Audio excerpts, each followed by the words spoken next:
The greatest challenge proved to be in the pivotal accident scenes, which, from a production standpoint, ended up going off without a hitch. Those horses have been doing it for years. If you take out the sound effects and the sounds of the horses, and then you slow it down to normal speed and those kind of things, then you realize that it's not quite as wild as it looks.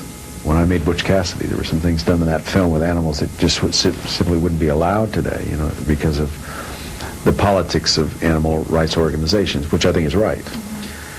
But it makes filming very difficult. Robert Redford is, of course, no stranger to political activism. In fact, he's frequently used his good looks to promote causes close to his heart.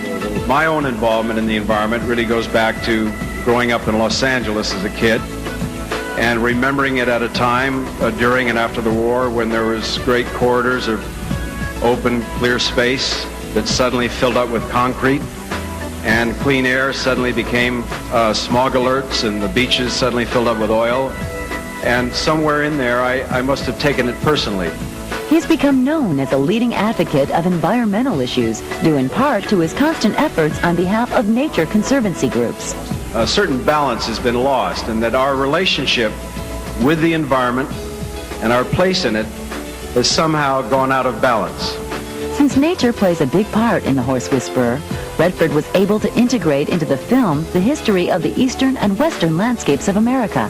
Having spent enough time in both, and the urban environment and what that's all about and how that affects our lives, and the western environment, which is getting to be more and more different as real estate development or whatever, it kind of wipes it out.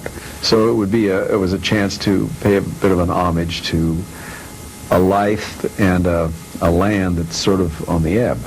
And although he's willing to share some issues that are close to his heart, Redford rarely discusses his private life. I kind of come off suspect as to what my own family life was about. I had a pretty unspectacular life, parents that were good and so forth. There was no abuse there for me to draw on. There was nothing wrong with Los Angeles. There was nothing wrong with my parents. I just wanted to be somewhere else doing other things. Maybe that's what led Redford to move to a Utah ranch nearly 20 years ago. Having that distance from Hollywood certainly has allowed him to keep a pretty low profile. When we return, we'll see what brings the reclusive Redford out of hibernation and has Hollywood abandoning their beaches and heading for the slopes. But it's come with some trade-off or cost.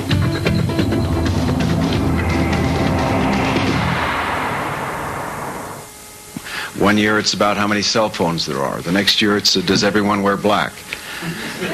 This year maybe it's how many goatees are in the street.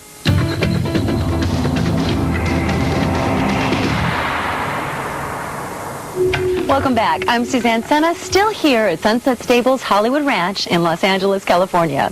Now, back in 1981, Robert Redford saw a void in the artistic community and was determined to do something about it. He created a place for American artists to get the support and encouragement he felt was lacking in a culture driven primarily by commerce.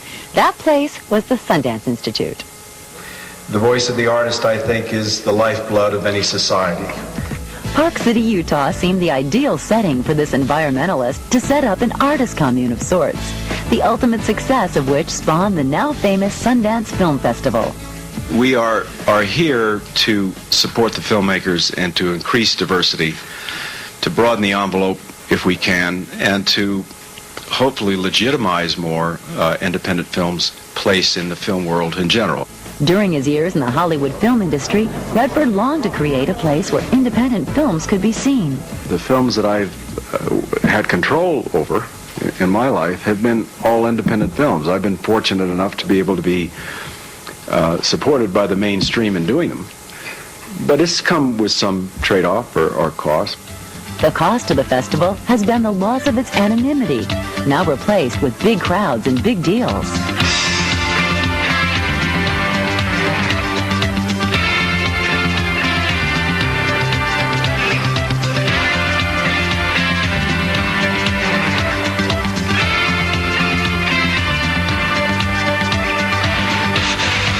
Even with all the glamour, the Sundance staff has worked hard to maintain the festival's initial focus, showcasing independent films.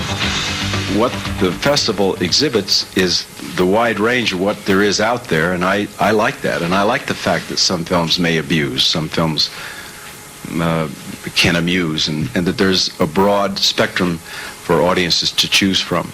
The whole point behind it, which is diversity, creativity, and here at the festival, discovery.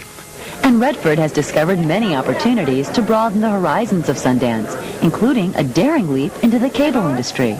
The idea of going into a television environment seemed like a good thing because it didn't exist. What we were trying to do with the festival did not exist in television, and it seemed like there was a niche for us. Throughout the 80s, the Sundance name slowly evolved and eventually took up most of Redford's time. But don't be fooled, Redford is not your average entrepreneur. He's a customer, too. To be able to just go to this festival and just be there and float in and out of theaters and sit with audiences, I think is, for me, a joy.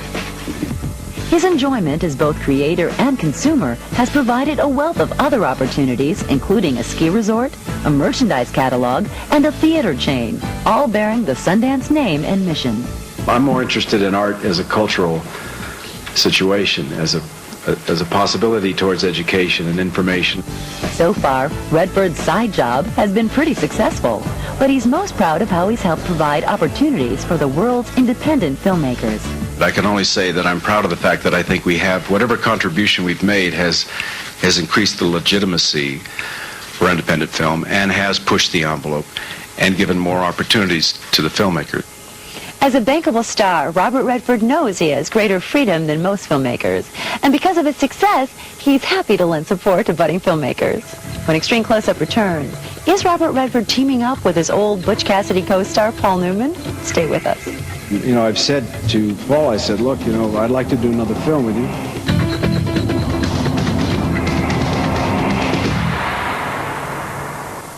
Gag reels on films that are made up essentially of mistakes that are made are wonderful, and very often better than the film.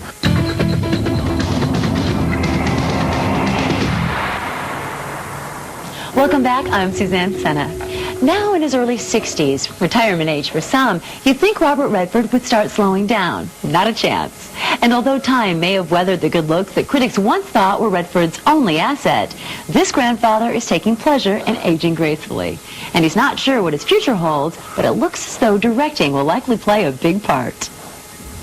Can't blame an actor when you really understand the business we're in. You can't blame any actor for wanting to direct themselves because they'd like to get control of their work.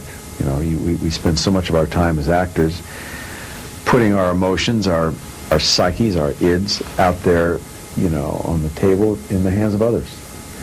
And, you know, there's a trust factor there. It gets very complicated. So I wouldn't fault any actor for wanting to direct themselves just to be able to control the work they do. And after managing to control his own career with great success, Redford has become a mentor, guiding others on a frequently bumpy road. You knew you were going there with somebody that had the ability to go there, as opposed to someone who didn't. Robert Redford has also had a positive influence on his co-stars. His chemistry with Paul Newman is legendary. You know, I've said to Paul, I said, look, you know, I'd like to do another film with you. We'd like to work again together, but we better hurry up, otherwise we're going to be doing a remake of The Sunshine Boys. In the meantime, Redford balances his time between those projects that make a difference and others that simply make money. He hopes The Horse Whisperer does a little bit of both. The hardest thing for me is producer, actor, director, the amount of time that you spend on the technical aspects of it because you have that responsibility really got in the way of the part that was more enjoyable, the more aesthetic part of it, you know, acting, directing, and only thinking about the actors. As for his future work as director and actor, Redford has some reservations. It would have to be very, very right circumstances, not just because. It's a lot of hard work. So it looks like it's back to the acting where it all started. Luckily for Robert Redford, success has enabled him to find what makes him happy and run with it. That is probably the greatest joy in a project, is that moment when everything shuts off and you get into the intimacy of working with actors. And with 30 years of Robert Redford movie-making magic behind us, we're looking forward to seeing what he'll pull out of his hat next. Well, that's all the time we have for this edition of Extreme Close-Up. Thanks to the Sunset Ranch Hollywood Stables for having us, and thanks to you for watching. Until next time, I'm Suzanne Senna. Bye-bye.